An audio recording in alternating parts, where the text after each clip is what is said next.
So, Israel's widely expected ground invasion of Lebanon appeared to be getting underway as its military announced that troops had begun raids against Hezbollah targets in the border area. Israel says its air force and artillery are supporting ground troops in what it called limited, localized, targeted raids against Hezbollah in southern Lebanese villages. Hezbollah's deputy leader, Naim Qassem, responded that resistance forces are ready for ground combat and to continue firing rockets into Israeli territory.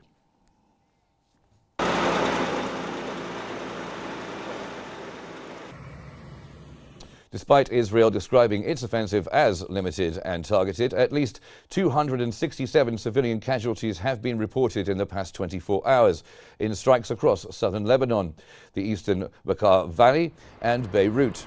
Residents in the border town of Aita al-Shab reported heavy shelling with helicopters and drones heard overhead. In the town of Ramish, flares repeatedly lit up the night sky.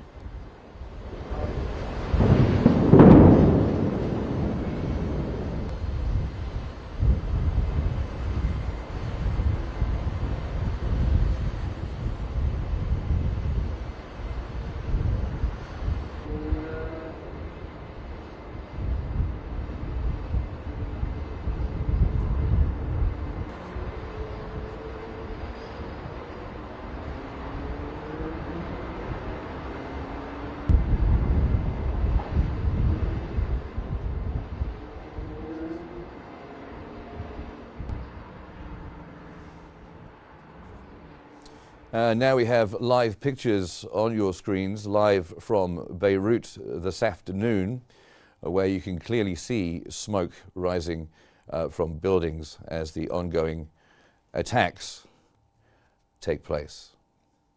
Those are the pictures that you're seeing on your screen now.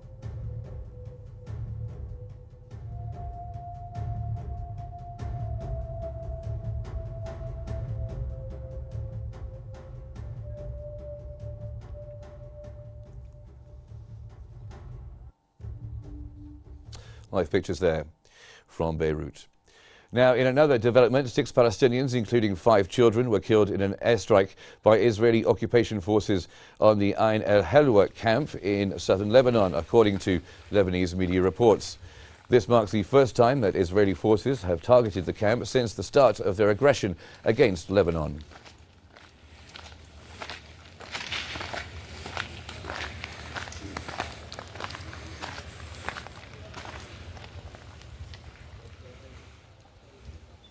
Elsewhere in the Beirut suburb of Dahia, clouds of smoke were seen rising following overnight Israeli airstrikes.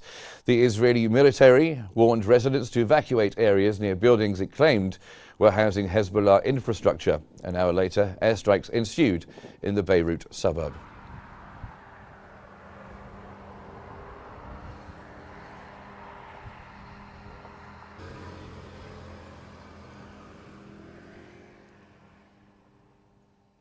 Israel has initiated a ground offensive in southern Lebanon for the first time since 2006, resulting in casualties and retaliatory strikes from Hezbollah.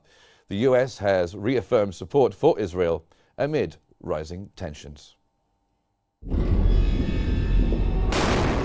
For the first time since 2006, Israel has launched a ground offensive into southern Lebanon.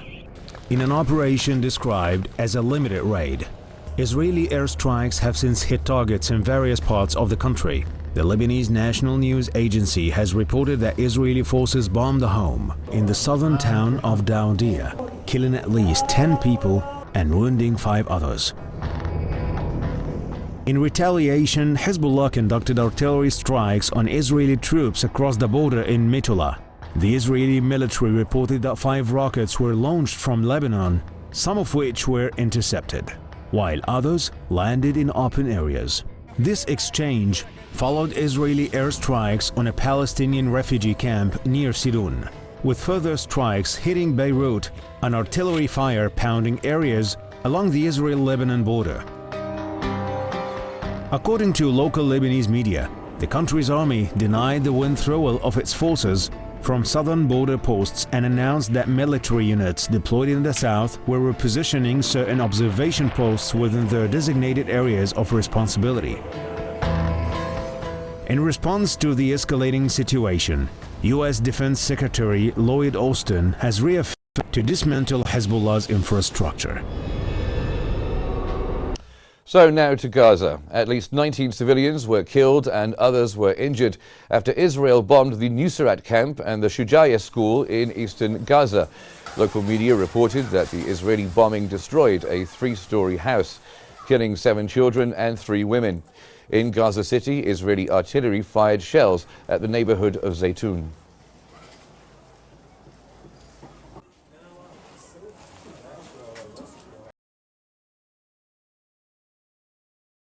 An agency for Palestine refugees, Felipe Lazzarini, has described Israel's ongoing aggression on the Gaza Strip as an endless nightmare. Lazzarini added that Gaza has become uninhabitable, with its people facing disease, death or hunger on a daily basis.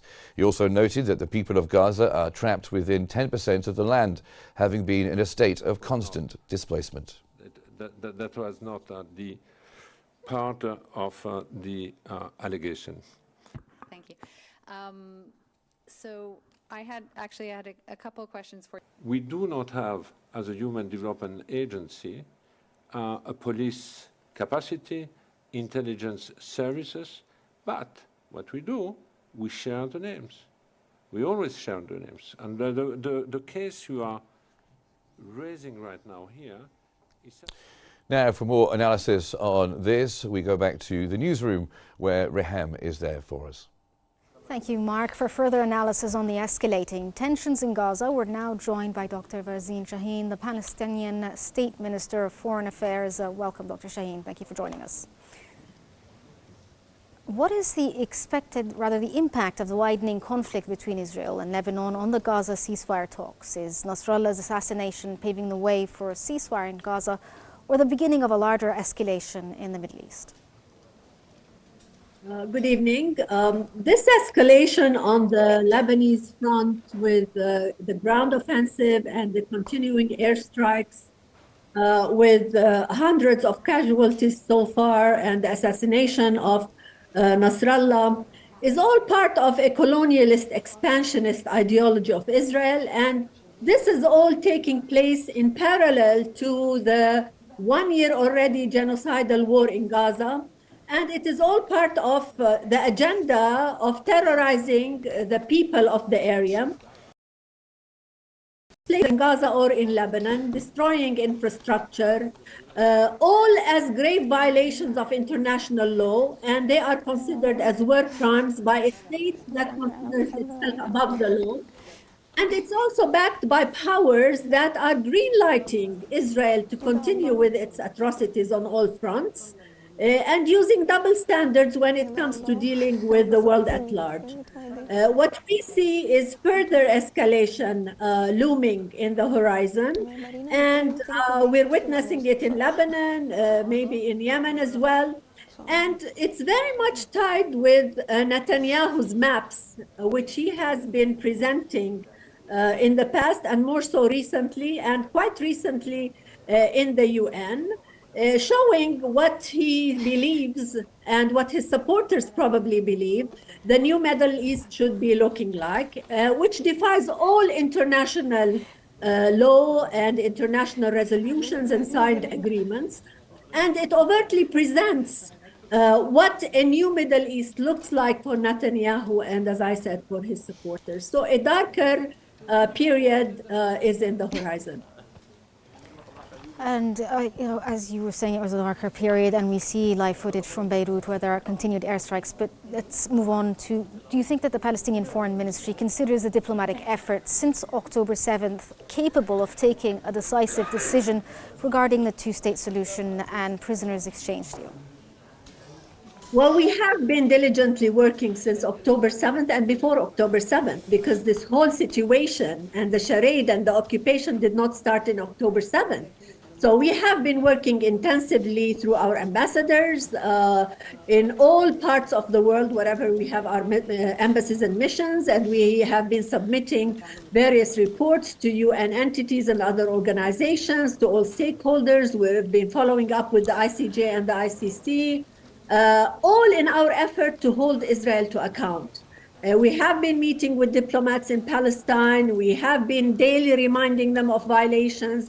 We've been working with the OIC, the Arab League, the EU, the African countries, all the supporters throughout the world, all in an effort to safeguard the two-state solution, because in our perception, it is the only viable solution if we want peace to prevail in the Middle East. And we also have been working on the full membership at the UN, as well as following up on the ICJ. Today, we have more work in terms of follow-up on the ICJ, especially after the two-thirds endorsement of what came in the ICJ by the General Assembly. So our work is continuing 24 hours a day, but we are resorting to international law and international legitimacy, but it is obvious that we are falling short from obliging Israel to comply with international law.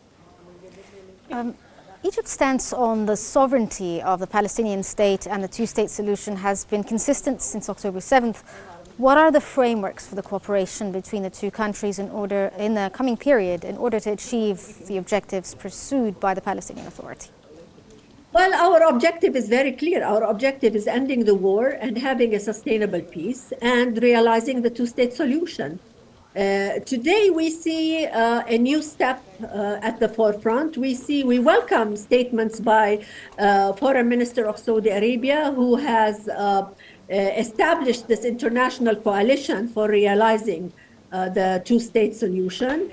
And this has been a very strong message, because it tells us that there will be a prominent engagement by Saudi Arabia as a key player, and it will hold, maybe for now, or conditions future normalization. And it's a loud call for the international community to rally behind this initiative and join. And today we have about 90 countries joining this initiative. This is the only path towards peace. If we want peace to prevail in the Middle East, then a state of Palestine has to be established as a sovereign, independent Palestinian state with control over its borders, living in peace and security with its neighbors. Other than that, there will probably not be a peace in the Middle East. Since you brought up the international communities, as the calls for international action continues, what are the states and international organizations, what can they do to pressure Israel to stop the aggressions in Gaza, let alone consider a two-state solution? Well, there are several measures by which the states can pressure Israel. I think the ICJ ruling has delineated several issues we need to take care of. For example, if we talk about settlers and settlements, there are measures that can be taken that would influence Israel in stopping its war and eventually stopping its occupation altogether. The UN is a key player, but the non-compliance with the UN and the American veto are impediments to whatever transpires at the UN level. There are blind supporters of Israel, and the arms are sent to Israel. The United States just recently sent billions worth of arms to Israel, and the objective of these arms is very obvious. It's more killing of Palestinians and killing of the Arab neighbors through aggression of Israel into the neighboring countries. We would like more pressure from Arab and Islamic countries and our friends throughout the world to influence Israel. And I tell you quite honestly that today the perception is that there needs to be obligation of Israel to end this war. If matters continue as is, Israel will continue with its aggression, because if it has been brutally exercising genocide over Gaza for a whole year, with about 150,000 people already killed or injured, and it can get away with it, it will think that it can get away with other things at other borders as well. As you said, Dr. Shaheen, that Israel has been, doing things with impunity in general for the last year or so. Do you think at some point, specifically when it comes to the West, like America, for instance, will they have a red line that they're willing to say, that's it, this line cannot be crossed by the Israeli side, therefore pressure them into ending the aggressions on Gaza, in addition to taking a ceasefire deal? Or is this something that's not going to happen anytime soon? We demand that there are red lines, and all red lines have been crossed. What more do we need than a genocide in Gaza? Do we need more brutality than that? We haven't seen anything like what is happening in the Gaza Strip since World War II. What more does the United States need to be convinced that this war has to stop and Palestinians should be freed, and freed once for all? Okay, that was Dr. Wasim Shaheen, Palestinian State Minister of Foreign Affairs. Thank you very much for your insights and analysis. We move back to you, Mark. Thank you very much, Riham. Fascinating discussion. Now, former British Member of Parliament Daniel Kawasinski has told Qnews that the British government is sending mixed signals by supplying Israel with weapons, while outwardly being pro-Palestine.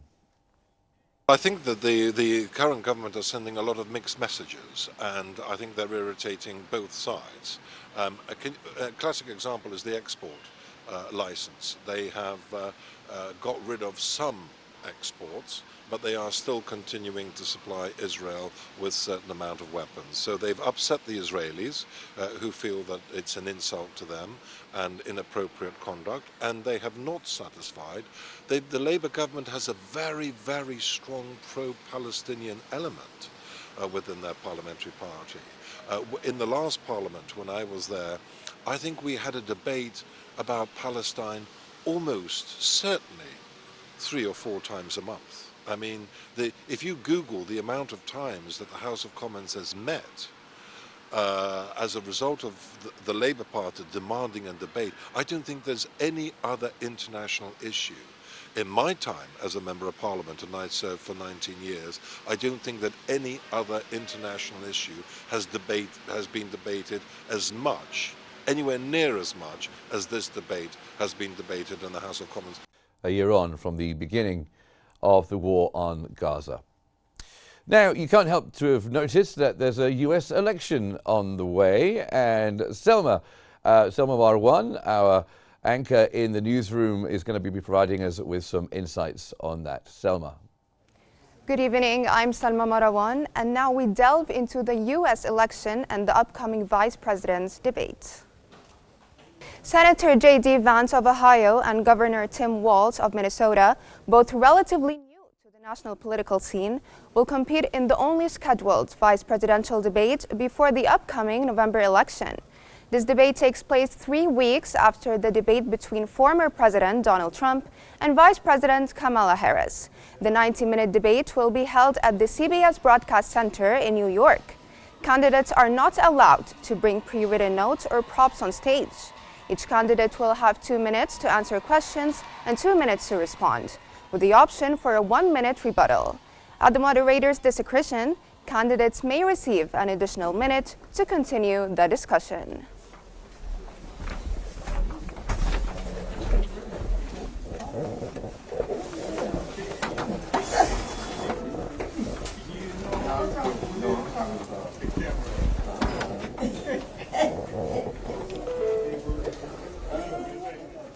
Now, for more detail on the upcoming vice presidential debate, we move to Hani Saif.